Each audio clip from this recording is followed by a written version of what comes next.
Did pass in front of us by using the parking spots on Brand Boulevard to pass a marked black and white police car. In my initial contact with him, I asked him why he did that, and he told me that he was going to the emergency room to tend to a patient. Well, I didn't believe him, and it's human nature to lie when you get scared or caught. Well, I didn't believe him. I asked him a few questions, and it turns out that he did admit to lying to me to try to get out of the citation. It would have gone a lot better for him had he just very openly told me, "I'm sorry, I'm in a rush, I didn't see you, and this is why I did it. I know it's illegal," whatever the case may be, instead of trying to lie to get out of the citation. And you don't like getting lied to. No one does. No one likes to get lied to. And when you get lied to, are you going to err on the side of being nice or doing your job and giving the ticket? Because we have the choice if we're going to issue the citation or not. And that helps me sway my decision one way or another. So the rule of thumb is just be honest and be straightforward. And it could be that when you do say the truth, it might set you free, as they say. However you think that you'd like to get treated, we like to get treated the same way. No one likes getting lied to, and that's what it comes down to. But again, it's all circumstantial, it's all situational. It's hard for me to say for a fact if you tell the truth you're going to get out of a ticket. It's not true. Depends on what you did. So in this case, unfortunately, he lied about it. He did a very blatant violation, which he knew he shouldn't have done, for absolutely no good reason. So he will be getting a ticket. He will be receiving a citation. We had an 84-year-old Armenian woman that was struck by a vehicle, and I believe, if I'm not mistaken, she also was jaywalking or wasn't looking before she crossed the street, and she got killed.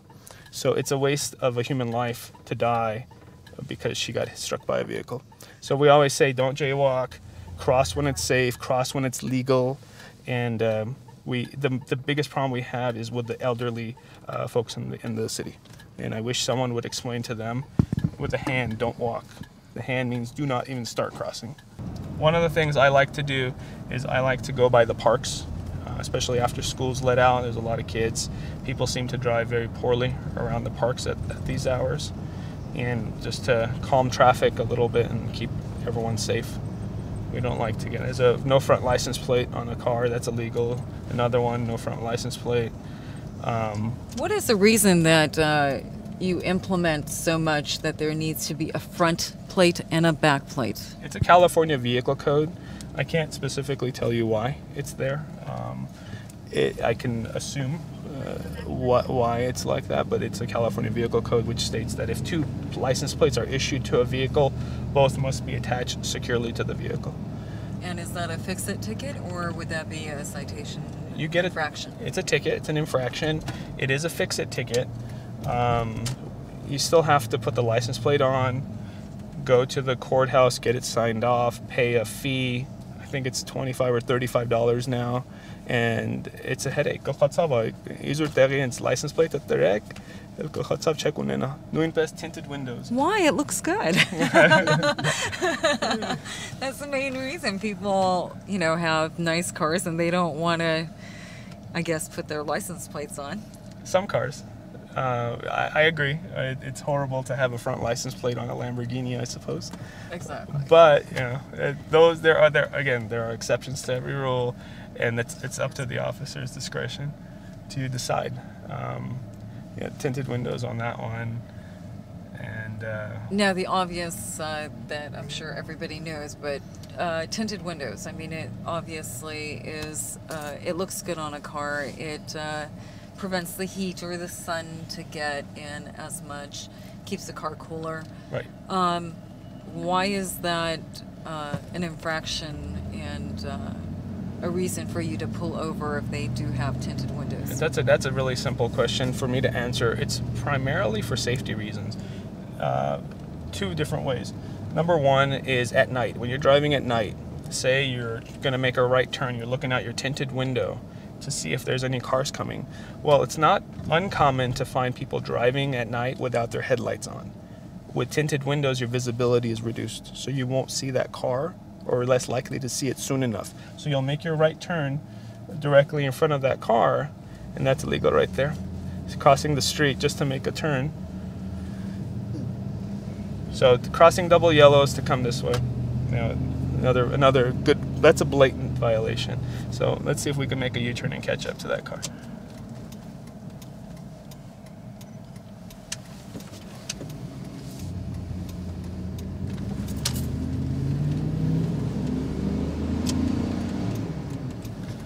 So why did she do it? She's still stuck behind the traffic.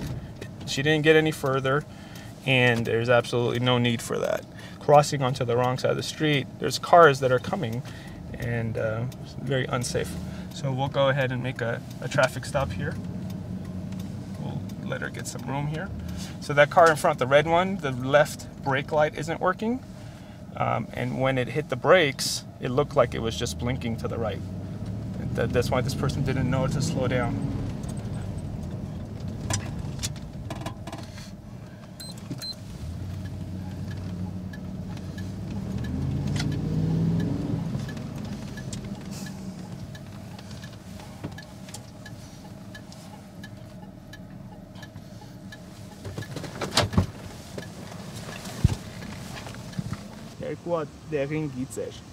Որ դու անցար, ես գալիս եմ ճիշտ ձեր դիմացնիմ, որ եկար իմ դիմացը սխալ կողմն իր փողոցի այդ ժամանակի, չնկատար է դու, չի մանում այդ իրավունք չունես սխալ կողմը քշեք։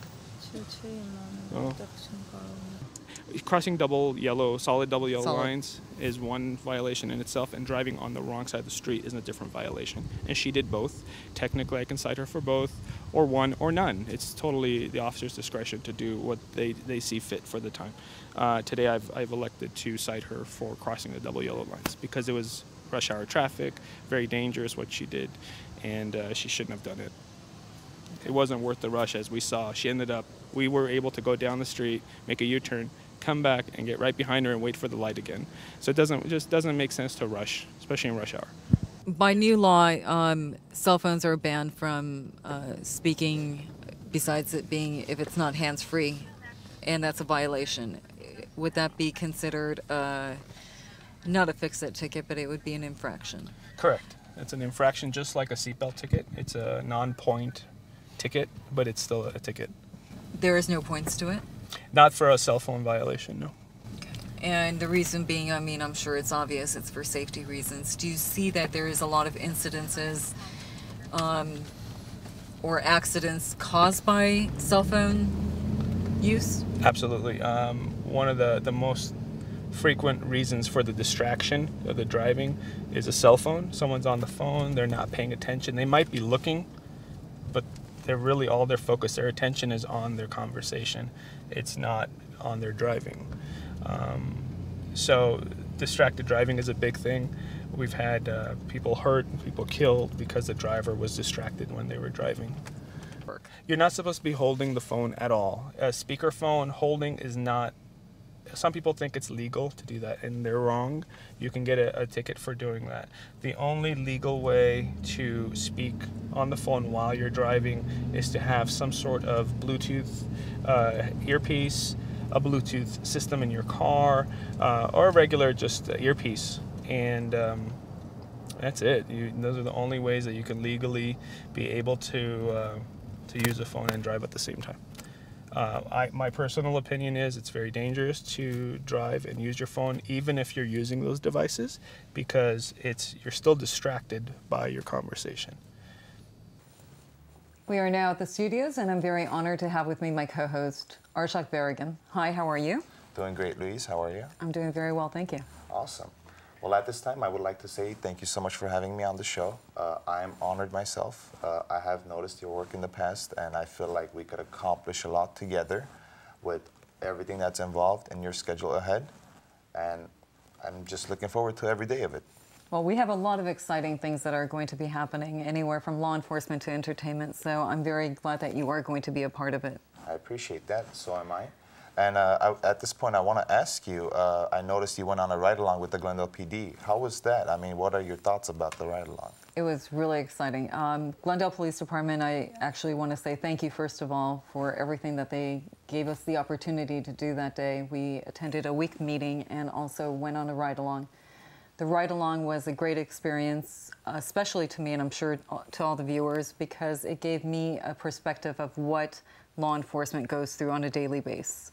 So it was very interesting to see what the officers, the discretion that they got to use, which was they could write a ticket or they can't based on what we saw and what everyone will see in the video to go. So rather than just having that stereotype of an officer, I mean, it's always good to actually experience it hands-on, which I myself have been interested in for a long, long time, and I hope that in the future we could actually set that up where both of us can be on a ride-along. Definitely. Well, we have hopefully Los Angeles Police Department, and that would be a great experience also.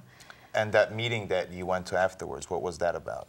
Week in Crime meeting is basically all command staff coming together with the community liaison, with the jurisdictions, and trying to see what kind of crime their area covers, and basically to come to the meeting and get some type of resolution and to basically find out what the problems are and how it could be solved and how much of an occurrence it is on a weekly basis or bi-weekly. Oh, okay.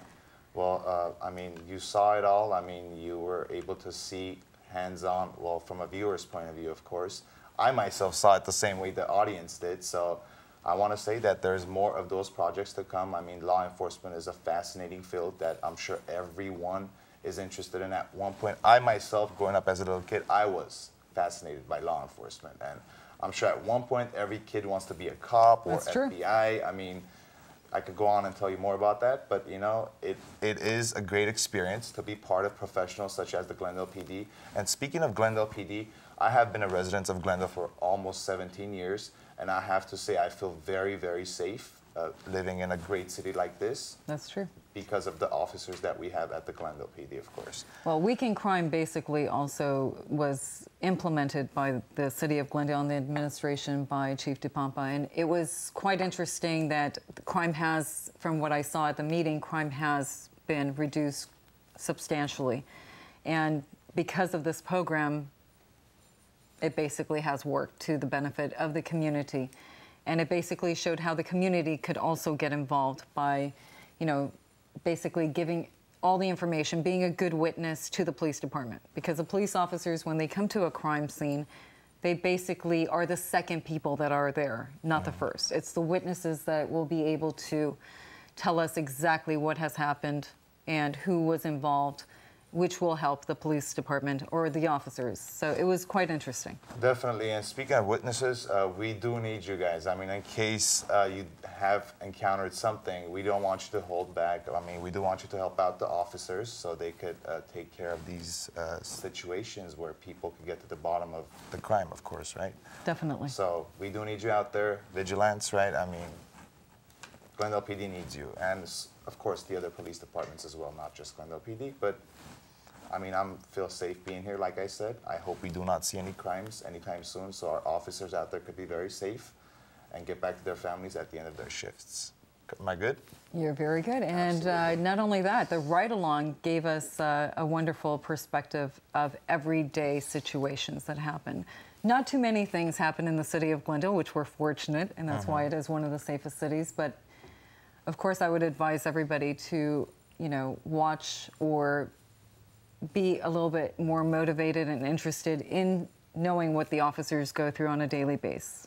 Well, I'm sure after today's show, they will definitely be motivated. They will definitely be more interested. And then if you have any questions, you could always ask an officer. I mean, you could definitely experience what Louise experienced at the ride-along just by going to the Glendale PD and volunteering yourself. And I'm sure they would not say no if you offered yourself to go on a ride-along.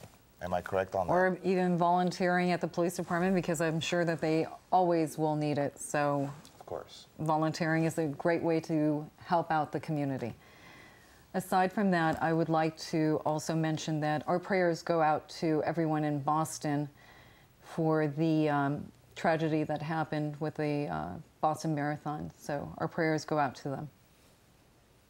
And at this point, I would like to thank you guys for watching. Thank you for being with us. Stay with us. There are more great shows to come. And you guys have a great week. We will see you guys next week from 10 to 10:30 on AMGA. Thank you. Thank And good night.